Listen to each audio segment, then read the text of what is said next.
Chapter 22 The Blank Past. Jessie Aylmore came forward to meet Spargo with ready confidence. The elder girl hung back diffidently. "May we speak to you?" said Jessie.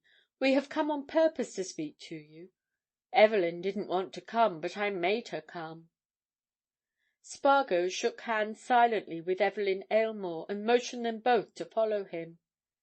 He took them straight upstairs to his room and bestowed them in his easiest chairs, before he addressed them.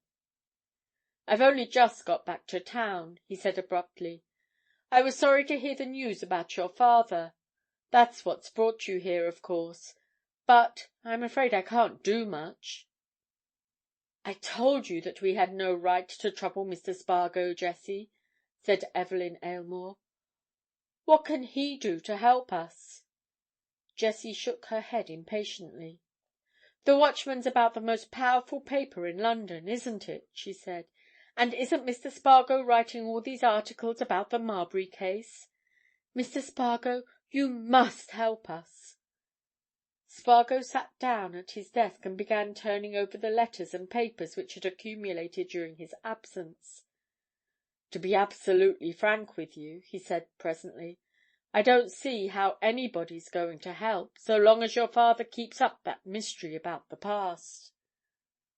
"That," said Evelyn quietly, "is exactly what Ronald says, Jessie. But we can't make our father speak, Mr. Spargo. That he is as innocent as we are of this terrible crime, we are certain, and we don't know why he wouldn't answer the questions put to him at the inquest. And we know no more than you know, or anyone knows, and though I have begged my father to speak, he won't say a word. We saw this danger. Ronald, Mr. Breton, told us, and we implored him to tell everything he knew about Mr. Marbury. But so far he has simply laughed at the idea that he had anything to do with the murder, or could be arrested for it. And now—" "And now he's locked up," said Spargo, in his usual matter-of-fact fashion. "Well, there are people who have to be saved from themselves, you know. Perhaps you'll have to save your father from the consequences of his own, shall we say, obstinacy? Now, look here, between ourselves, how much do you know about your father's past?" The two sisters looked at each other and then at Spargo. "Nothing," said the elder. "Absolutely nothing," said the younger. "Answer a few plain questions," said Spargo. "I'm not going to print your reply, nor make use of them in any way. I'm only asking the questions with a desire to help you. Have you any relations in England?" "None that we know of," replied Evelyn. "Nobody you could go to for information about the past?" asked Spargo. "No, nobody." Spargo drummed his fingers on his blotting-pad. He was thinking hard. "How old is your father?" he asked suddenly. "He was 59 a few weeks ago," answered Evelyn. "And how old are you, and how old is your sister?" demanded Spargo. "I'm 20, and Jessie is nearly 19. "Where were you born?" "Both of us at San Gregorio, which is in the San Jose province of Argentina, north of Montevideo." "Your father was in business there?" "He was in business in the export trade, Mr. Spargo. There's no secret about that. He exported all sorts of things to England and to France. Skins, hides, wools, dried salts, fruit. That's how he made his money." "You don't know how long he'd been there when you were born?" "No." "Was he married when he went out there?" "No, he wasn't. We do know that. He's told us the circumstances of his marriage, because they were romantic. When he sailed from England to Buenos Ayres, he met on the steamer a young lady who, he said, was like himself, relationless and nearly friendless. She was going out to Argentina as a governess. She and my father fell in love with each other, and they were married in Buenos Ayres soon after the steamer arrived." "And your mother is dead?" My mother died before we came to England. I was 8 years old and Jessie 6 then." "And you came to England how long after that?" "2 years. So that you've been in England 10 years. And you know nothing whatever of your father's past beyond what you've told me?" "Nothing. Absolutely nothing." "Never heard him talk of— You see, according to your account, your father was a man of getting on to 40 when he went out to Argentina.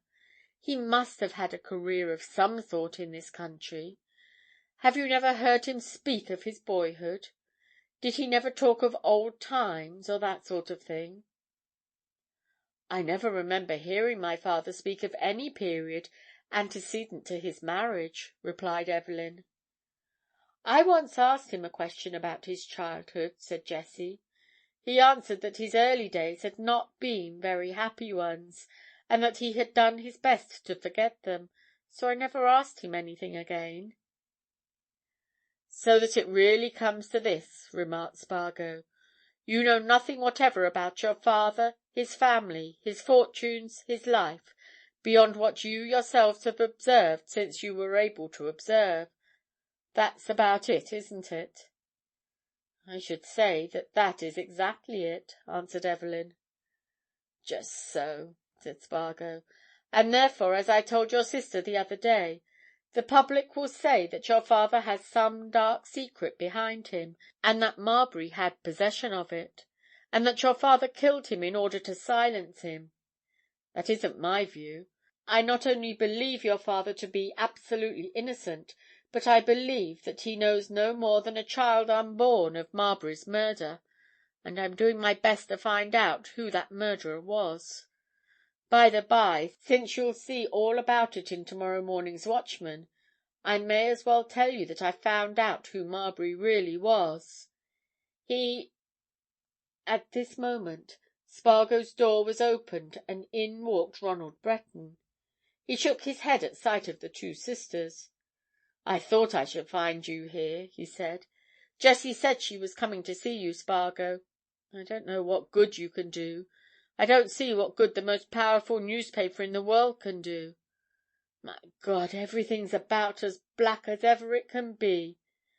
Mr. Aylmore—I've just come away from him. His solicitor, Stratton, and I have been with him for an hour—is obstinate as ever. He will not tell more than he has told. Whatever good can you do, Spargo, when he won't speak about that knowledge of Marbury which he must have?" "Oh, well," said Spargo, "perhaps we can give him some information about Marbury. Mr. Aylmore has forgotten that it's not such a difficult thing to rake up the past as he seems to think it is. For example, as I was just telling these young ladies, I myself have discovered who Marbury really was." Breton started. "You have? Without doubt?" he exclaimed. "Without reasonable doubt. Marbury was an ex-convict." Spargo watched the effect of this sudden announcement. The two girls showed no sign of astonishment or of unusual curiosity. They received the news with as much unconcern as if Spargo had told them that Marbury was a famous musician. But Ronald Breton started, and it seemed to Spargo that he saw a sense of suspicion dawn in his eyes. "Marbury? An ex-convict?" he exclaimed. "You mean that?" "Read your Watchman in the morning," said Spargo. "You'll find the whole story there. I'm going to write it tonight when you people have gone. It'll make good reading."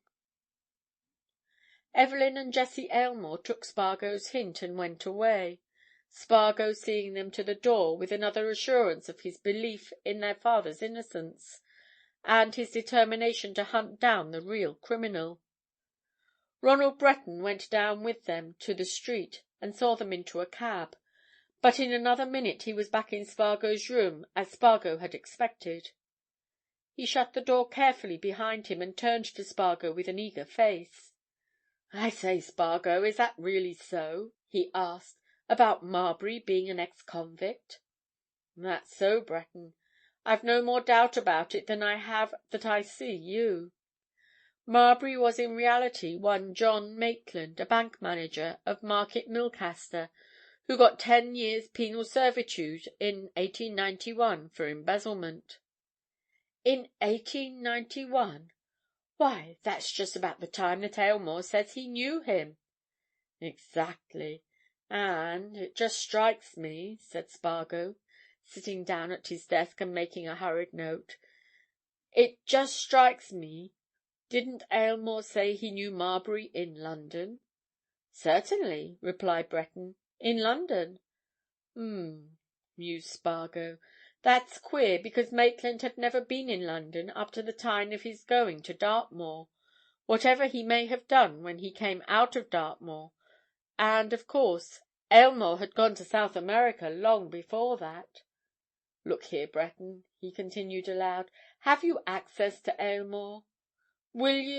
Can you see him before he's brought up at Bow Street tomorrow?"